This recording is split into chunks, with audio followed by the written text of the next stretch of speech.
Not by I totally agree with that. All right, gentlemen, let's move straight to our next conversation. Next, we turn to Nigeria's fight against insecurity.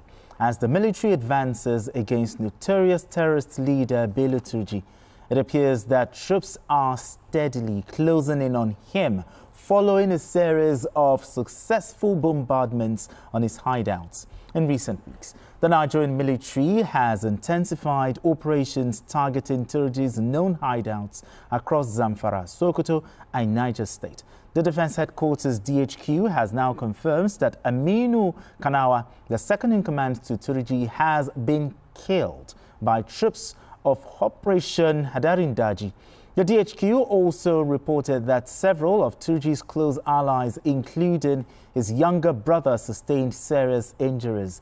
Providing an update, the outgoing Director of Defense Media Operations, Major General Edward Buba, revealed that troops had also eliminated over 7 key commanders and more than 24 fighters fleeing Turji's hideout. All right, Tony, is it safe to say that the days of Bello Turji are numbered? Actually, when you look at the level of commitment and focus of the military, we must commend the military. In the last 1 year, they have been and also the NSA in rooting them out. The armed forces, especially the Air Force and the Army. If this had been done probably 5 years ago, today Nigeria would have been a safer place to live in. But so we must commend the military for their painstaking efforts in rooting these elements out. There is no way the ragtag army can be more powerful than the armed forces of the Federal Republic of Nigeria, that is 220 million. And when you look at these people, they are more or less foreigners. They are not Nigerian. They are just being used as cannon fodder to cause trouble here. So I think that the military has to be commended. And I believe the days are numbered. If they can maintain the level of surveillance, the level of, because without intelligence sharing, without information sharing, the military will not have achieved so much success. So let them continue on this level and let the government continue to support the armed forces of Nigeria. If this one continues, in the next 3 months, I think we will achieve significant effort in curbing the activities of these terrorists. In curbing the activities. Now, you talked about the continuous bombardment. Now, are you convinced that with the renewed vigor by Nigerian troops, Bello Turji will be eliminated soon? Yeah, the day he actually started boasting, that they should come after him, that he's ready for the Nigerian military, that was when I knew that truly your days are numbered. You understand? Because you can't be in the Nigerian territory and then you'll be showing yourself as if you have the might to be able to withstand the Nigerian military. It's not possible. It's obviously not possible, So that was when I knew that this guy has gone to eat more than he can chew. I'm very, very happy that this is happening. I must commend the military for taking the battle to him, and now he's running away. What is responsible for this renewed vigor of the it's a collaboration. Is it more funding that they're getting? It's just the collaboration. The willingness on the part of the government. Yes, because the thing is, if you don't have the political will to do this thing, so the political will by the government is actually assisting the military in doing this. And then the collaboration amongst the military, the synergy between the army, the Air Force, and the Navy, and even the police as well as the civil defense and all. So that is where, and the DSS, you understand? So that synergy is what is giving us this result.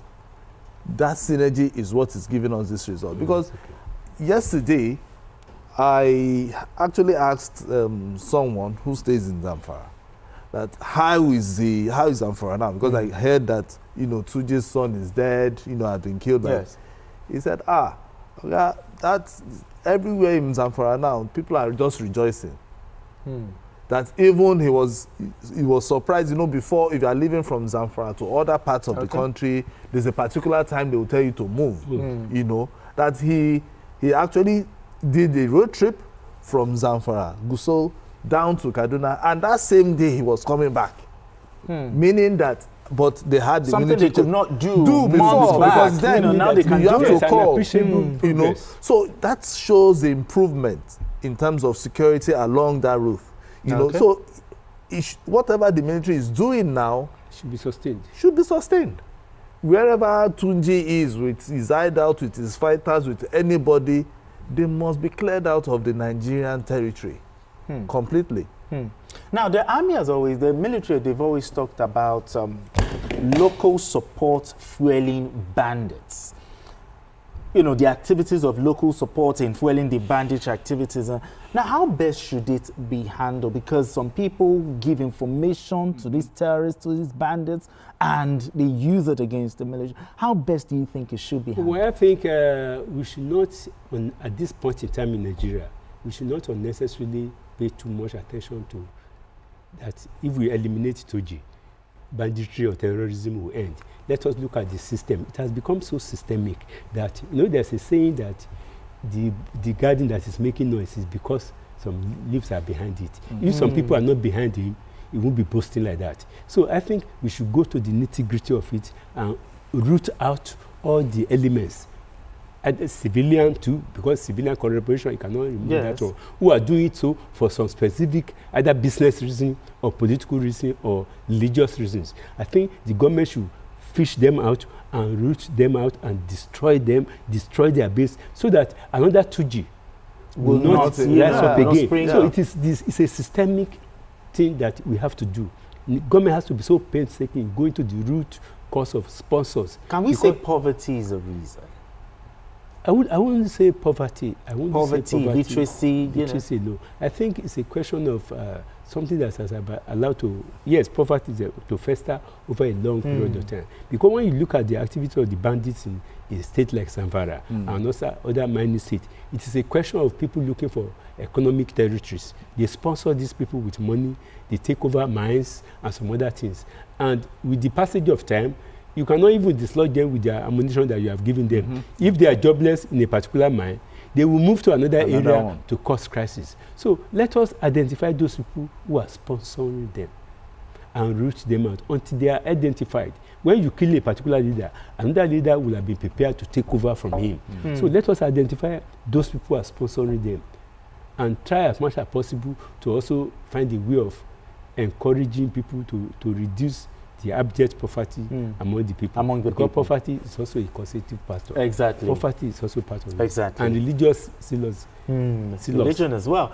All right, then we need to go on this quick break. And when we return, the conversation continues. Don't go anywhere. Still Journalist Hangout.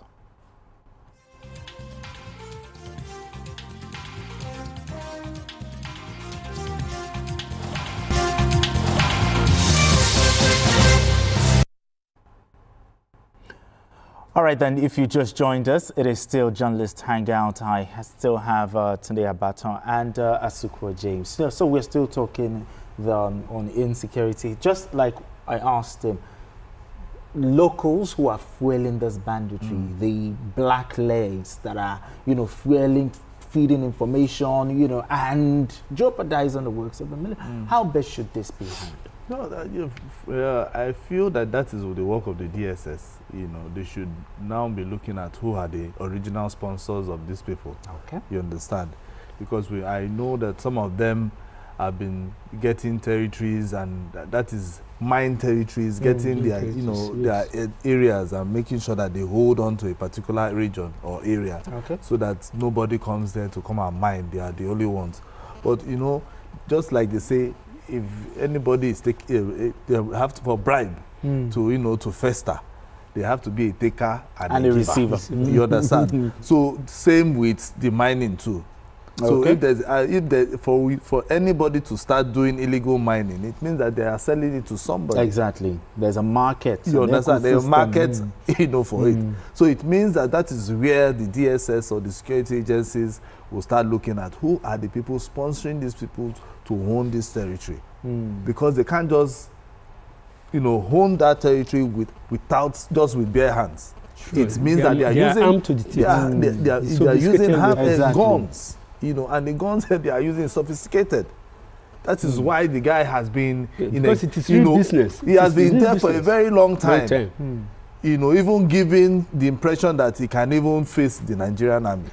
You understand? So, because he felt that, okay, he has maybe a rocket launcher, he has AK-47, he has everything at his beck and call. There was even a time that he even was on our APC. You know, I think they actually ambushed some of our soldiers, and he was on top, you know, making mouth and boasting. He even went on, I think, on the social media. Yeah, of course. They even have, the nerve. If you know the kind of propaganda that these guys are doing, they have social media influencers. Yes. If you don't know. Now, you know all of this. So the thing is, the locals are also part of it, because why? They don't also want to die. So sometimes those are the locals that are supposed to give us intelligence and for us to deal with them. And there are also locals who are benefiting from and the reign of terror. Are benefiting from it. Exactly. So they know these people. They know where he grew up. They know his family members. They know everybody that is attached to him. So that is where the DSS will just have to go on now, having and said make sure all that of this, you know, we apprehend those people. Having said all of this, poverty and illiteracy is a problem. For him to be doing all of this, you know, being enabled by the poverty part of it, what should the northern governors be doing to change this narrative? For somebody who understands, for that illiteracy part is what I don't want to believe that is illiterate. Somebody who understands how to use social media. He knows propaganda. No, I'm talking about the people. No, wait. The people who are supporting this. Yes, I know. First, most of those people might be farmers who want shelter. I say no want protection. I mean, protection. So that and some of them might be herders who also want protection. You understand? Yes. From people who will come and steal their cows. Exactly. You understand? So sometimes people out of fear do these things, because if there are no police officers, nobody is protecting them, the readily available set of people who are having these arms are the ones that they would, kototo. Yes. So that is the problem. That is the major problem. So we have so many ungoverned spaces in Nigeria. So that is why these guys would always want to go around there, make sure they can, take these territories. Anybody that is around there, they will go there, and then they begin to, claim those territories and turn themselves to lords. So people should now understand that you can't just come to Nigeria and take any territory if you are not a governor, if you are not a local government chairman, or you are not a councillor.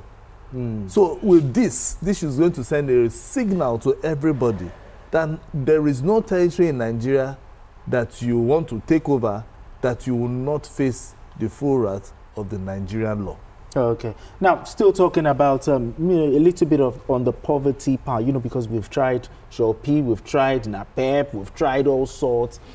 What should the northern governors be doing to change this narrative? Well, it's not something that could be done in a jiffy. Okay.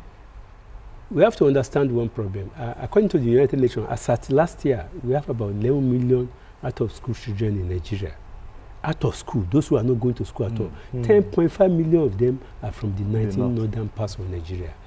And these insurgents, these terrorists, they have done one thing that they have created an economic and religious zone out of their business. Okay. So that zone that they created, some people are dependent on living within that economic zone. That is, they take money from the owners of the mine, they use it to get the support of the local and poor people. And when they get the support of the local and poor people, it becomes very difficult for the security agencies and the government to penetrate them because they are a beneficiary of their activities. So it needs the orientation of the local populace. After the sponsors have been identified, we have to reorientate the people that they are just supporting evil. Because when somebody is living out of evil, it may be very hard for you to convince him because it's living.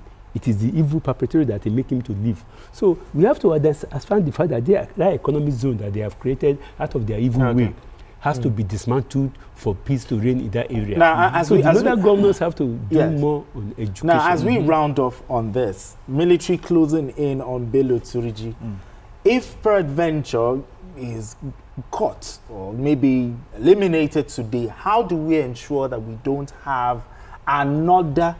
And that is why we're saying that the government has to it's a systemic thing that we have to deal with the root cause of it, because we have before him. So how do we deal? Is it from the area of education? Is it from the area of poverty, social reorientation of the people? Completely. Social reorientation to reorientate the people. You understand? That is, and education is key here, because I know the Sokoto State Governor was saying that they must make sure, he commended the military, he said, make sure you get this guy dead or alive, you know. But while the military is going for Bello Turji dead or alive, you should also be planning on what to do so that the enclaves, enclaves that has been created over the years. Created by him, it's not just Bello being taken over. Yes, of course, that's what I'm saying. It's being taken over by... He has created a system, you know. I wish BKO was here. BKO knows all those names.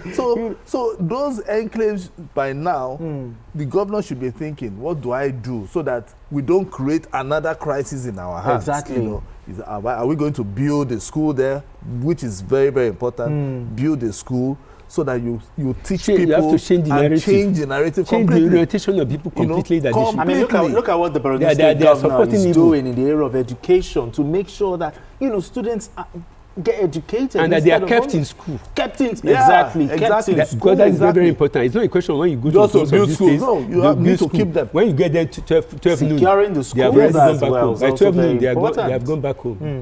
And it's not a question of sewing uniform for them or giving them textbook. They have to reorientate that the fact that they have to have education.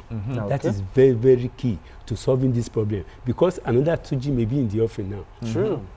Because it took the military about probably 10 years to get rid of the other guy. Shekau. He was killed several times. Several times. So we have to do something to fight the system. Another area is our borders. Our borders. That has always been porous. How do we now solve that part? I keep asking that question. No, it's because some people are living on the porosity of our borders. It has become an economic, a buffer zone for some people. So until we change that narrative, our borders will remain porous. Even for the borders, I know that the Minister of Interior is doing something around that area. He better do something to secure the borders. Because some people are living out of the porosity of our borders. I know he's thinking about technology, you know, to include technology in trying to secure the borders. Not a bad idea. You know, after technology, you still need personnel. So in case we have aliens who are trying to come in, you know, we'll be able to arrest them and then put them in their proper places. Either you deport them, just like Donald Trump is doing, or, or you keep them in Nigeria, you know, or something, you know. But I know that this government is finding ways on how to deal with all those porous borders. You know, those borders that we know that they are not part of the ones that are already written down. I know the Minister of Interior is working on something. But just like you have said here, the areas that, you know, the military have bombarded should be taken over by the government. Schools should be built. And then the people around that area should be forced to go to school.